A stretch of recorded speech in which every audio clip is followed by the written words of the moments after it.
what is happening now with people calling it the Wuhan flu or the Wuhan virus or the China virus.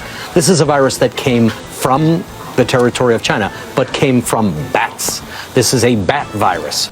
Welcome to this week's Wacky Moments of Liberal Expression. This week, the media is going batty in so many different ways over the coronavirus. CNN kicked off the week attacking Dr. Anthony Fauci of the U.S. Corona Task Force for being unhygienic for touching a mic. Even at the same time, the vice president has taken a test for coronavirus. The president has tested negative, I should say. Has Vice President Pence, have you taken a test? Are you going to take a test? No. Well, I'm not taking a test for some reason. I have no symptoms. I'm practicing pretty good social distancing. I don't go to. But it's hard to fully do it as we But see not it everybody in the United States should take a test. I mean, I have no symptoms. There's no reason for me to take a test.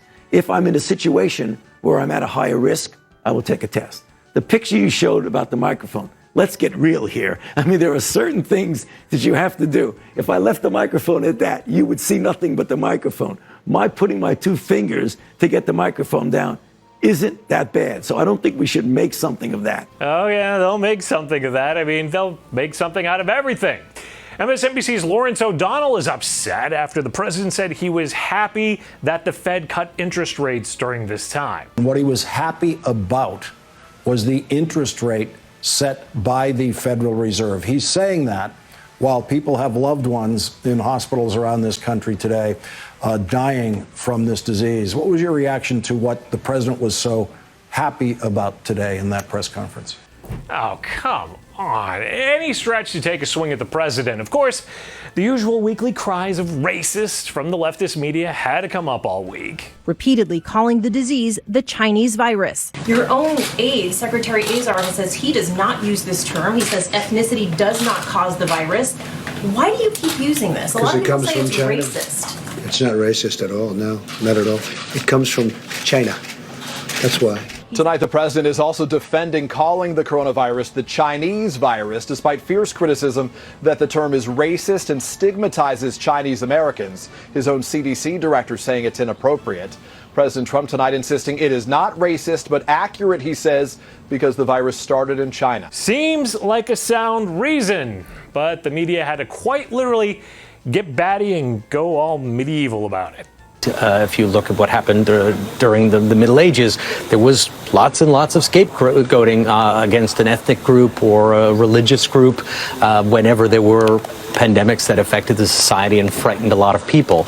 And China certainly feels that is what is happening now with people calling it the Wuhan flu or the Wuhan virus or the China virus. This is a virus that came from the territory of China, but came from bats. This is a bat virus, not a China virus. It doesn't speak Chinese. Whoa, you mean bat viruses don't actually speak Chinese? I bet most of MSNBC's 12 viewers didn't know that already. Of course, maybe they don't have a TV because they're so connected to the Middle Ages. If you look at what happened during the Middle Ages, there was lots and lots of scapegoating. Yeah, let's go back and reference, the 13th century to argue that the current president is racist, because that's just not too freaking insane. It's funny, they never bring up the Magna Carta when leftists like Bernie want to raise taxes, but hey, anything to bash Trump, really any analogy that you could conjure up this week, they did. MSNBC's Joy Reid, for example. With Trump here, this was like hiring William Shatner to be an airline pilot because he was James T. Kirk and he piloted the Enterprise. This man has no capacity to lead this country. Except that William Shatner actually is a pilot and has some skills when it comes to flying a plane. So that analogy doesn't work. Good job with the facts there, Joy. But hey, don't expect facts or truth to get in the way of the media's effort to slam anything GOP. He would all the better if the war could be waged against a virus that he can pin on a non-white population and pin on a population and a country that is one of our economic adversaries that plays right down the middle of his kind of xenophobic populist foreign policy. This kind of seems like a golden opportunity for it to rip a page out of the Trump political playbook and just apply it to this pandemic by creating the Chinese virus. Yes, he's creating the Chinese virus. It didn't just start from there. Seems the media almost has a need to defend China. You want to make a point about China now? This is not the time. If you want to make a difference, then we should be talking to the Chinese every day. How do we leverage their manufacturing capacity, their scientific capacity, and ultimately we're going to need their capital just as we did in 2008 to stabilize the global economy. I give you a big amen. So China not releasing factual health information on time, trying to place blame on the U.S. for the coronavirus. I guess with the leftist media, all is forgiven. Oh, wait. Hold on. Not presenting factual information, trying to falsely place blame? Now I see why the media is bonding with China here. This is a clinical observation. I challenge any American, watch these briefings this week, all the way through, because the wheels come off at the end when he starts being self-pitying. And tell me that you are confident that the lives of your family are safe in this man's hands. Well, according to ABC's own poll, and the poll also finding more support for President Trump's handling of this crisis. 55% approve of the president's performance.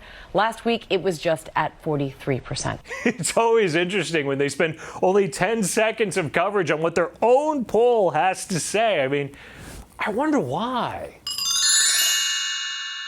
We have a new poll out this morning with Ipsos showing 2/3 of Americans worried about the outbreak. More than half disapprove of how the president has handled it. And it's pretty clear his Oval Office address did not provide the kind of assurance everyone was looking for.